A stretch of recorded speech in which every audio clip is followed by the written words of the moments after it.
Hello my dear student, welcome back to Aryan classes. Aryan ક્લાસીસમાં મારા દરેક વાલા વિદ્યાર્થીઓનું હાર્દિક સ્વાગત કરું છું.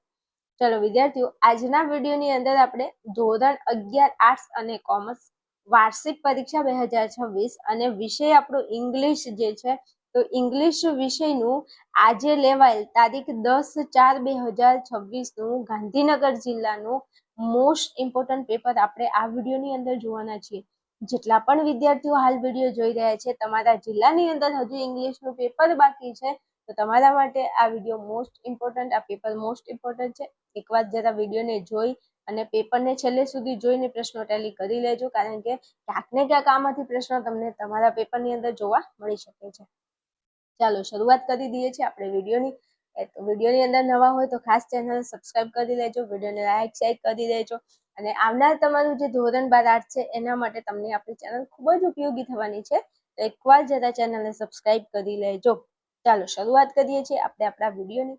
ચલો વિદ્યાર્થીઓ, તમે અહીંયા જોઈ શકો છો, આજે પેપર છે એ ગાંધીનગર જિલ્લા શાળા વિકાસ સંકુલ અને વાર્ષિક પરીક્ષા 2025-26, ધોરણ આપણું 11 અને વિષય આપણો ઇંગ્લિશ વિષયનું આ લેટેસ્ટ પેપર છે. તારીખ અહીંયા આપેલી નથી, પણ આજે લેવાઈ ગયેલું છે 10/4/2026 ના રોજ આજનું આ લેટેસ્ટ પેપર છે. તમારા જિલ્લાની અંદર હજુ ઇંગ્લિશનું પેપર બાકી છે, તો આ પેપર તમારા માટે ખૂબ જ સાબિત ઉપયોગી નીવડી શકે છે. એટલે પ્લીઝ વિડીયોને બિલકુલ સ્કીપ કર્યા સુધી અંત સુધી જોઈ લેજો, તો તમને તમારા જિલ્લાની અંદર આમાંથી પ્રશ્નો બેઠે બેઠા જોવા મળી શકે છે. હમણાં એક વિડીયો આગળ અપલોડ કર્યો તો એમાં અમુક ફકરા જે છે એ ફકરા આની અંદર બેઠે બેઠા પૂછેલા છે.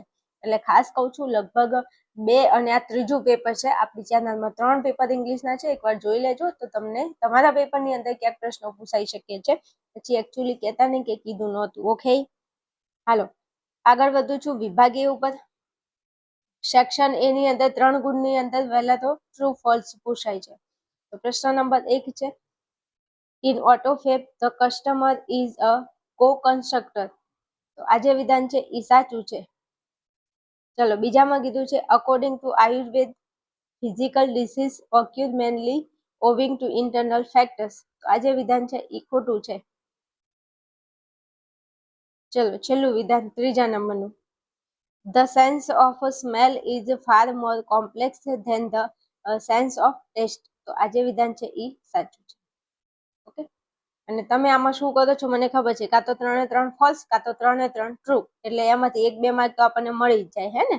હા, આવું કરતા હોય તો જરા કોમેન્ટની અંદર જણાવજો હો મારા વાલા. ચલો 4માં કીધું છે બ્રધર, તો બ્રધર નું થશે એનોય. 5માં હા, અહીંયા તમને નિયરેસ્ટ મિનિંગ આપેલા છે, તો ચોથાની અંદર બ્રધર નું થશે એનોય. 5માં આપેલું છે ઓર્બિટ નું થશે સ્ટેડી. 6માં કીધું છે લીસ, તો લીસ નું થશે હાયર. આ નિયરેસ્ટ મિનિંગ છે, ક્યાંક પૂછાઈ શકે છે, તૈયાર કરી લેજો. ચાલો આગળ વધવું છે, તો તમને આપેલા છે લેંગ્વેજ ફંક્શન, જે તમારે સાચો જવાબ શોધીને લખવાનું છે. 7ની અંદર તમે અહીંયા જોશો તો Taruna is so intelligent that she can convince anybody on any issue. તો અહીંયા એક શબ્દ આપેલો છે so that.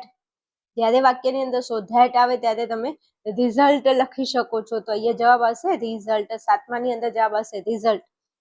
ચલો આગળ વધુ. 8માં કીધું છે in spite of my Daniel he went to a movie. અહીંયા આપેલું છે ઇન સ્પાઇટ ઓફ, તો જ્યારે વાક્યની અંદર ઇન સ્પાઇટ ઓફ, ડિસ્પાઇટ, પછી though, although, even though, even if, but, yet, still આવા શબ્દો આપેલા હોય તો ત્યારે જવાબ આપણો આવશે કોન્ટ્રાસ્ટ. તો 8મા નંબરનો જે આપણો પ્રશ્ન છે એમાં જવાબ આવશે કોન્ટ્રાસ્ટ. ઓકે, ચલો 9માં કીધું છે લાઈક સોહના Snehal is a kind girl. તો અહીંયા આપણો જવાબ આવશે કમ્પેરિંગ પીપલ. ચાલો ત્યાંથી મારે આગળ વધવું છે, તો આગળ વધું તો હવે આપણને ફરીથી લેંગ્વેજ ફંક્શન આપેલા છે, તો ફંક્શનનો સાચો જવાબ શોધીને લખવાનું છે. 10માં કહ્યું છે અહીંયા એક્સક્લેમેટરી સેન્ટેન્સ શોધવાનું છે. એક્સક્લેમેશન એટલે નેહા કહે છે, શું કહે છે, my daughter has got visa for USA. એટલે પ્રશ્ન પૂછે છે, my daughter has got a visa for USA, એવો પ્રશ્ન પૂછે છે. તો જવાબ અનુ જવાબ આપે છે એક્સક્લેમેશન સાથે. શું કહે છે, એ કહે છે કે હાઉ લકી સી ઇઝ, એ કેટલી લકી એટલે કે ભાગ્યશાળી છે એમ. એ કહેતા હું બહુ લકી છું, એટલે જવાબ આપણો આવશે option number B, how lucky she is. ચાલો ત્યાંથી આગળ વધવું છે. તો 11મા નંબરનો પ્રશ્ન છે, મહેન્દ્ર એ કહે છે grandpa were you champion of hockey in your youth. અને ગ્રાન્ડપા જવાબ આપે છે યસ, પછી હેબિચ્યુઅલ પાસ્ટ એક્શન દર્શાવવાની છે. તો 11માં યુઝડ ટુ આવવું જોઈએ. તો 4 ઓપ્શનમાંથી ઓપ્શન નંબર ડી માં I used to play hockey for school tournament. દાદા જવાબ આપે છે મહેન્દ્રને. ચાલો પછી આગળ વધીએ. તો 12મા નંબરનો પ્રશ્ન, Ajay how kindly the doctor treat the patient. અને એમાં તમારે સપોઝિશન બતાવવાનું છે. તો સપોઝિશન શબ્દ આવે એટલે એક વસ્તુ મગજમાં રાખી જ લેવાનું, એઝ ઇફ સબ્જેક્ટ અને વર્બ. એઝ ઇફ સબ્જેક્ટ, આ હી એ સબ્જેક્ટ છે અને વર્બ. આટલા શબ્દો તમારે જોવાના છે. આ સજેશન તો જો ના પૂછાય ને તો તમારું પેપર એકદમ અધૂરું લાગે. એટલે જે પણ વિદ્યાર્થીઓને ઇંગ્લિશનું પેપર દેવાનું છે, આ સપોઝિશન નામનું જે ફંક્શન છે, કોન્ટ્રાસ્ટ છે, કમ્પેરિંગ છે, પછી પર્પઝ છે, રિઝલ્ટ છે, આ બધા ફંક્શનના શબ્દો તમારે તૈયાર કરી લેવાના છે, પૂછાય જ છે એમ. તો અહીંયા જવાબ આપણો આવશે option number C. He treats them as if he were their mother. એટલે કે ડોક્ટર પેશન્ટને એવી રીતે ટ્રીટ કરે છે કે જાણે તેમના મમ્મી ના હોય એમ. અને ડોક્ટર એવી રીતે સારવાર કરતા હોય આમ પણ. હાલો આગળ વધવું છે. તો હવે તમને કીધું છે કે અંડરલાઈન ધ વર્ડ. આ આપણને આપેલું છે જેની નીચે અંડરલાઈન કરેલી છે ને, તો એના આધારે તમારે પ્રશ્ન બનાવવાનો છે, જવાબ દેવાનો છે. તો 13માં કીધું છે I feel very comfortable with my friends. તો વેરી કમ્ફર્ટેબલ ના નીચે લાઈન આપેલી છે અને એના આધારે તમારે સાચો પ્રશ્ન એટલે જવાબ શોધવાનો છે. તો 13માં આપણો જવાબ આવશે option number B. How do you feel with your friends. એ અહીંયા કીધું છે કે હું મારા ફ્રેન્ડ જોડે કમ્ફર્ટેબલ ફીલ કરું છું. તો પ્રશ્ન પૂછે તો તું કેવું ફીલ કરે છે, હાઉ એટલે કેવું. તો હાઉ થી પ્રશ્ન પૂછવાનું થાય. ચાલો પછી આગળ વધુ. તો 14માં કીધું છે કાજલ હેલ્પ ધ મેડ ફાઇનાન્શિયલી. તો અહીંયા આપેલું છે અંડરલાઈન ધ મેડ, એના નોકરને. તો મેડ નીચે લાઈન આપેલી છે અને એને કાજલ હેલ્પ કરે છે, પૈસે ટકે હેલ્પ કરે છે. તો 14માં આપણે જવાબ લખીશું option number D. Whom did Kajal help financially. Kajal કોને હેલ્પ કરે છે, મેડ એટલે કોને હેલ્પ કરે છે, નોકરને હેલ્પ કરે છે. નોકર નીચે લાઈન આપેલી છે એટલે કર્મના નીચે લાઈન છે, તો હુમ થી પ્રશ્ન આપણે પૂછીશું. હાલો પછી આગળ વધીએ. તો 15મા નંબરનો પ્રશ્ન છે, એમાં કીધું છે શ્લોક વોઝ અ કોમ્પ્લેક્સ મેન. જટિલ માણસ છે, શ્લોક એ બહુ જટિલ માણસ છે. તો જટિલના નીચે લાઈન આપેલી છે, તો કેવો માણસ છે. તો લખવાનું વોટ વોઝ શ્લોક. શ્લોક કેવો માણસ છે, શું છે એવું લખી શકો. ચાલો આગળ વધીએ આપણે વિભાગ બી ની અંદર. ચલો વિભાગ બી ની અંદર તમને આન્સર ધ ક્વેશ્ચન ફકરા આપેલા છે ને એના ઉપરથી તમારે જવાબ દેવાના છે તમારા વાલાઓ. તો જો આ અરુણિમા સિન્હા વાળો જે ફકરો છે ને મોસ્ટ ઓફ પૂછાય છે, વારંવાર પૂછાય છે. તો આ જે ફકરો છે ને પ્લીઝ કહું છું તૈયાર કરી લેજો, પ્રશ્નો શોધીને જોઈ લેજો, કારણ કે આ ફકરો ખાસ પૂછાય છે. બીજા પણ અહીંયા ફકરા આપેલા છે, એકવાર તમે ટેલી કરી લેજો. ચાલો આગળ વધીએ છીએ. આ બધા તમને ફકરા આપેલા છે અને છેલ્લે લાસ્ટમાં વિભાગ બી માં 26, 27, 28 ની અંદર ખાલી જગ્યા પૂછાય છે. તો અહીંયા તમને કીધું છે a nose bleed can occur due to an accident. અને 26માં ખાલી જગ્યા આપેલી છે. તો 26માં તમારો જવાબ આવે irritation or dryness of the lining of the. પછી 27માં ખાલી જગ્યા આપેલી છે. તો 27માં તમારે લખવાનું છે નોઝ. 27માં નોઝ આવશે અને 26માં આવશે ઇરિટેશન.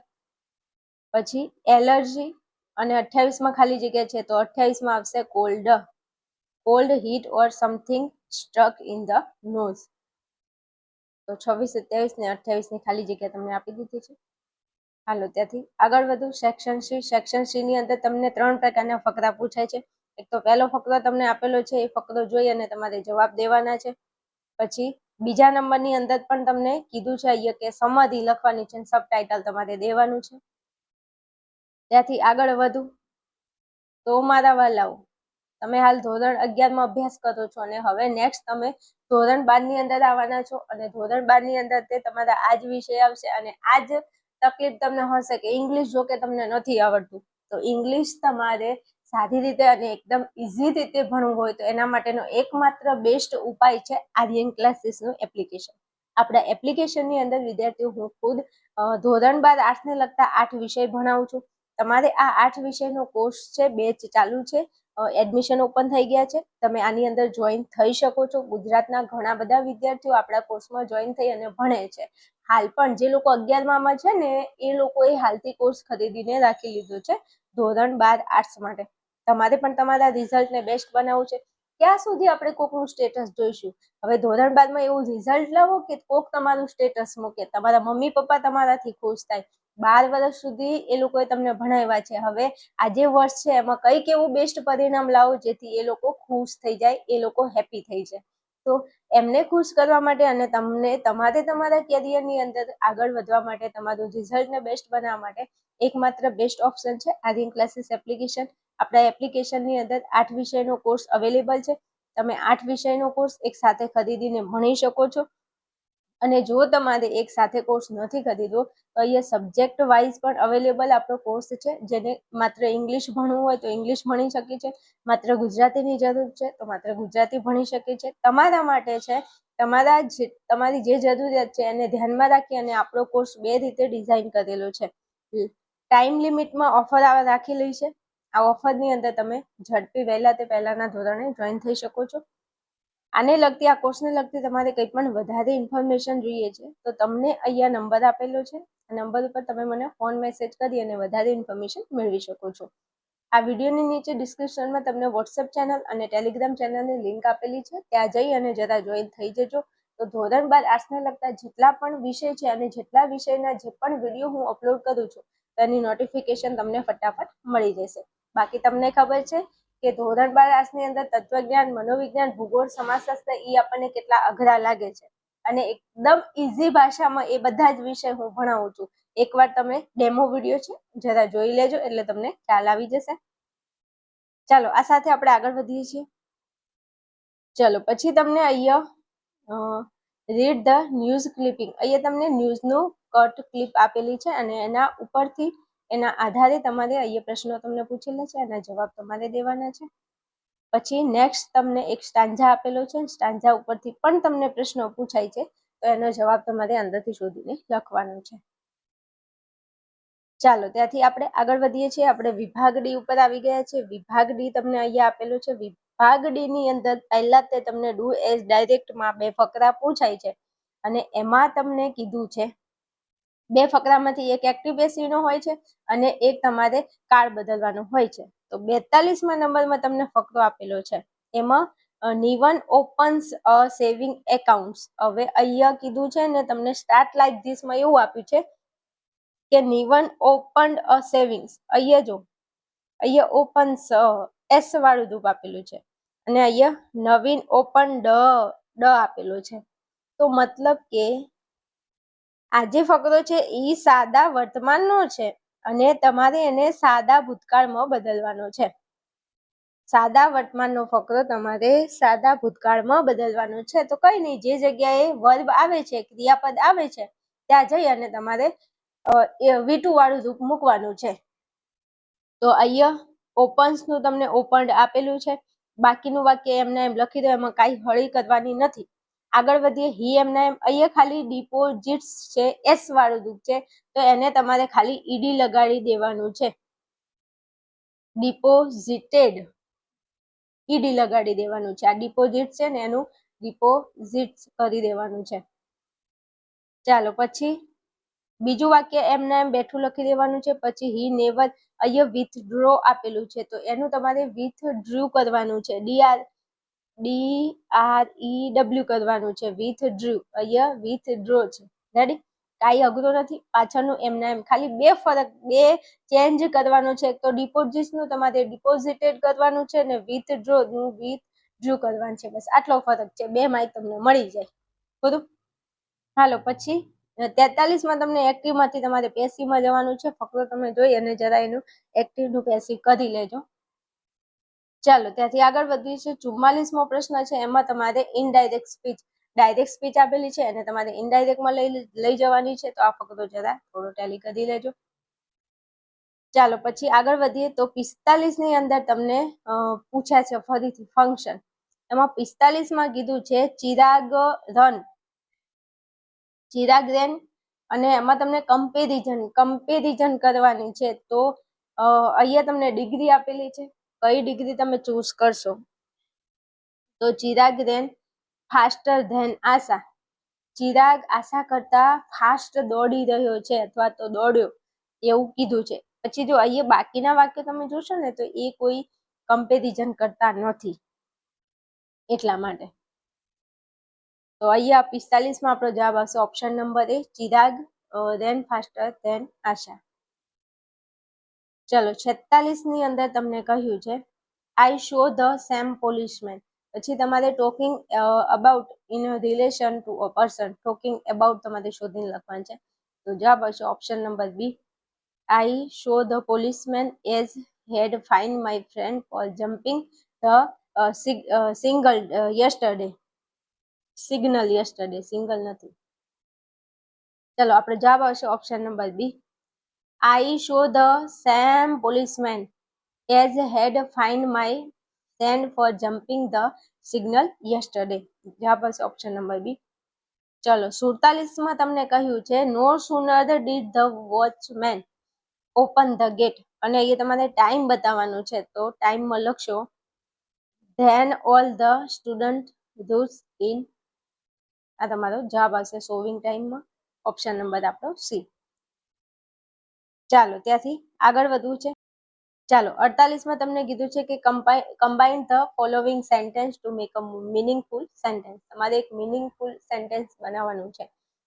તો તમને સેન્ટેન્સ એવું આપેલું છે કે mister BM Desai is my friend, he is MA from the MS university, he is an English teacher, he teaches English in the higher secondary section. તો આને તમારે મીનિંગફુલ સેન્ટેન્સ બનાવવાનું છે.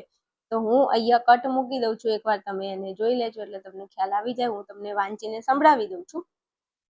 લખવાનું છે mister BM Desai my friend who is an MA from the MS University is an English teacher teaching in the higher secondary section. પૂરું, બસ આટલું હું મૂકી દઉં, તમે એકવાર જોઈ લો. ચાલો પછી આગળ વધીએ તો આપણો પ્રશ્ન નંબર વન્સ ધેર. અહીંયા તમારે ખાલી જગ્યા પૂરવાની છે, બાસ્કેટમાં તમને જવાબ આપેલા છે એના આધારે. તો વન્સ ધેર વોઝ એન અરબ, પછી ખાલી જગ્યા છે તો ખાલી જગ્યામાં મૂકવાનું છે. અહીંયા તમારે હુ આવશે જવાબ, 49 માં હુ જવાબ આવશે. Once there was an Arab who on a very fine horse. Horse આપેલું છે તો હું બોલું છું, તમે સાંભળજો. એમ કીધું છે અરબ તે ઘોડાની, એક વખત એક અરબ હતો જેની પાસે એક બહુ સુંદર ઘોડો હતો. એ કીધું છે આ શું, વન્સ ધેર એટલે કે એક વખત અરબ હતો, એની પાસે એક ખૂબ જ સુંદર ઘોડો હતો. ચાલો પછી આગળ જવું તો the Arab treated him with care and, પછી ખાલી જગ્યા આપેલી છે તો એમાં આવશે કાઇન્ડનેસ. જવાબ આવશે કાઇન્ડનેસ. પીપલ પ્રેઝ ખાલી જગ્યા the horse and his master. તો જે છેલ્લો છે એમાં જવાબ આવશે બોથ. બંનેની ખૂબ વખાણ કરતા હતા લોકો. આખો ફક્ત બોલી જાઉં છું. એક વખત, અહીંયા પહેલું જે છે, એક વખત એક અરબ હતો જેની પાસે એક સુંદર ઘોડો હતો. અરબ તે ઘોડાની કાળજી દયાળુપણાથી રાખતો હતો, અને લોકો બંનેને એટલે કે ઘોડા અને તેના માલિકને શું કરતા હતા, વખાણતા હતા. ઓકે, હાલો આગળ વધીએ. સેક્શન ઈ છે. સેક્શન ઈ ની અંદર તમને પહેલા તો અહીંયા ડેટા ટેબલ આપેલું છે, એના આધારે તમારે વાક્યો લખવાના છે. ચલો તેથી આપણે આગળ વધીએ. તો તમને અહીંયા કીધું છે સબટાઇટલ, તમારે સબટાઇટલ લખવાનું છે. આ ગાંધીનગરનું પેપર છે તો થોડું તમને કદાચ ચેન્જીસ દેખાઈ શકે. ચાલો પછી માય એમ્બિશન ઇન લાઈફ. તમને અહીંયા 6 ગુણની અંદર નિબંધ પૂછાય છે. 3 નિબંધ આપેલા છે. બીજા નંબરે હોલી કીધું છે, ત્રીજા નંબરે તમને પોલ્યુશન કીધું છે. 3 નિબંધ આપેલા છે, તમને મજા આવે લખી શકો. ચલો 54 ની અંદર પ્રશ્ન પૂછ્યો છે, સ્પીચ આપેલી છે રિપબ્લિક ડે ની, પણ સ્પીચ તો જો કે આપણે લખતા નથી તો એના અથવાની અંદર તમને એપ્લિકેશન પૂછાય છે. તો અહીંયા એન ઇંગ્લિશ ટીચર ની એપ્લિકેશન પૂછેલી છે for the post of N English teacher. તો ઇંગ્લિશ ટીચર અને એકાઉન્ટન્ટની પોસ્ટ વધારે પૂછાય છે, તો આને ખાસ તૈયાર કરી લેવી. 55 ની અંદર તમને ઈમેલ આપેલો છે, તમારે ઈમેલ લખવાનો છે the municipal health officer of his town complaining. હવે કમ્પ્લેન કરે છે about the unclean condition of his street. તો આનો તમારે ઈમેલ લખવાનો છે અને ઈમેલના અથવાની અંદર તમને આપેલું છે રિપોર્ટ. આપણે રિપોર્ટ તો લખતા નથી, ઈમેલ લખીએ છીએ. તો અહીંયા તમને આ ગાંધીનગરનું પેપર હતું જે બતાવી દીધું છે. આની અંદરથી તમે જે પ્રશ્નો છે એને જોઈને એકવાર ટેલી કરી લેજો. તમારા જિલ્લામાં પેપર બાકી હોય તો ક્યાંક આમાંથી પ્રશ્નો તમને પૂછાઈ શકે છે, એટલે ખાસ એકવાર જોઈ અને તૈયાર કરી લેજો. ચલો વિડીયોને અહીંયા રાખું છું, મળીશું આપણે નેક્સ્ટ વિડીયોમાં. ત્યાં સુધી જોતા રહેજો અને ભણતા રહેજો.